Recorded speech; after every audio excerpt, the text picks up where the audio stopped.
He went from mastering pastries to elevating Mexican cuisine. This week on The Dish, acclaimed chef Alex Stupak, known for his 4 Empion restaurants in New York City, is now embarking on a new upscale venture, putting his spin on seafood. But first, we pay a visit to the spot that launched him as a restaurateur.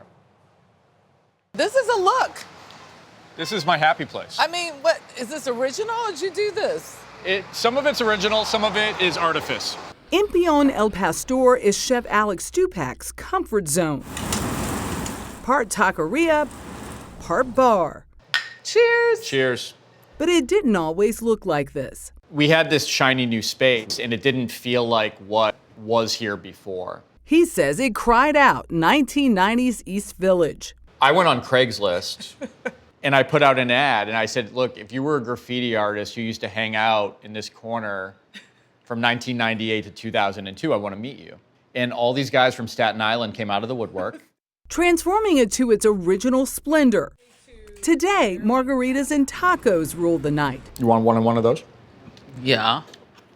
From a graffiti-filled bar to a new chic hotel in Soho, Stupak is dipping his toe into his latest venture.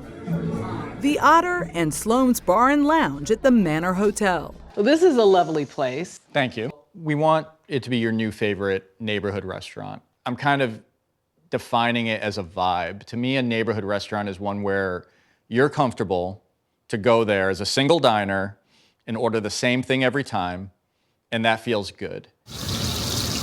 The Otter offers a taste of his native Massachusetts. I got to inject some of my upbringing into this because it's seafood. I grew up with clam chowder, and I grew up with New England lobster rolls. Stupak is the grandson of a professional chef. I didn't get to meet my grandfather. He passed away at a pretty young age, but my father would talk about him all the time. His dad taught him how to cook. Every Sunday, we would watch cooking shows. You know, you'd watch Jacques Pepin and Julia Child, Emeril Lagasse, and we would cook those things together. And that's how me and my dad bonded. I didn't grow up with sports. No, we cooked. And on this day, I got a taste of his latest creations, an assortment of delicacies from his youth, with a few twists. What a table. A little taste of home. This is the spread. A seafood platter, razor clams with pickled mushrooms, octopus in a chili vinaigrette, tuna sashimi with a crushed sea urchin sauce, and West Coast and Shigoku oysters served with a cucumber cream. Ready? It's a 3-year-old Kumamoto oyster. Cool. You are.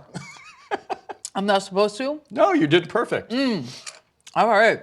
And the star of the show, the swordfish steak au poivre. Swordfish steak glazed in a beef jus, so it's low-key surf and turf. It is literally butter.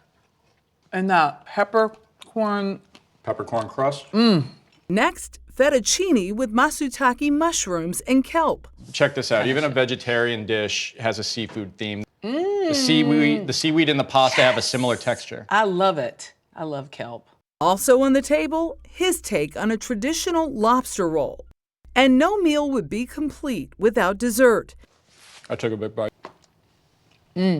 For this former pastry chef, we end with a taste of home, a Boston cream pie. Cheers. Cheers. And to wash it all down, a refreshing gin cocktail, This is a London calling. one of Sloan's signature drinks. Stupak's signature is also on Sloan's bar food, like with these chicken nuggets. I don't know many bars that have, in hotels like this, that have chicken nuggets. Well, when we were thinking about bar food and the direction, everyone started talking about, well, let's make it elevated, let's make it this. It's like, the only way I'm elevating it is by putting it in a pretty bowl. But at the end of the day, if I have a drink, this is what I want to eat. Can you drop an order of fries for me, please? Savory wasn't always Stupak's specialty. After graduating from the Culinary Institute of America, he fell into baking when a pastry chef where he was working quit. The owners were like, what are we going to do? We don't have anyone for the pastry department. And I just raised my hand and I said, I'll do it. I'll try. You said, I'll do it. Why? For the wrong reasons, to be honest with you, but it worked out. Reason number one, I was obsessed with having my name on a menu. That was so important to me at 22.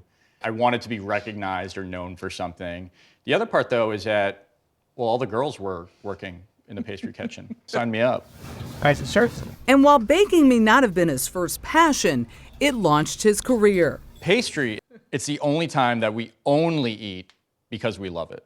It's not about hungry. When we're really young and we want our birthday cake, it's gonna be a princess and it's gonna be pink and it's gonna have strawberries. We know it's the toy department. So that was your toy department? I think so. Before landing in New York, he worked in Chicago and Boston under some of the biggest names in the industry. I worked for really great chefs. Ken Oringer in Boston definitely changed my life. It's not a job, it's a lifestyle. That's what Ken taught me. A job where he's never done what's expected. I was a pastry chef for 10 years. I want to do something completely different from what I was doing. I like rebellion. I like doing things that aren't expected, even if it causes me to completely reconfigure my life. And much like pastry, he fell into his other culinary passion. Mexican is my jam. My wife is American, but she's Mexican-American. That's what she grew up with. So that sort of became our adopted home cooking. And the more that I looked at it, I was like, wait, there's something here. Something worthy of elevation. I realized that, wow, this isn't getting a fair shake. There's more to it there. And it's every bit as sophisticated as anything else that people are paying up for. A theme that seems to have run through his entire career. The creativity factor, the zen of the lesson and the knowledge seems to drive you. For sure. At your core, you're still that little kid who loved cooking and you're learning, right? But then you can give it to someone and you can see that it makes them happy. And then in addition to that, if it can make them think, that's really cool.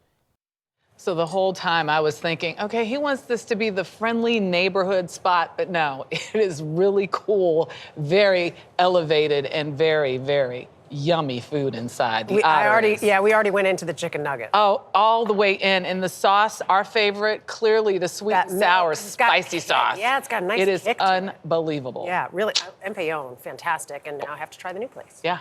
Good job, Michelle.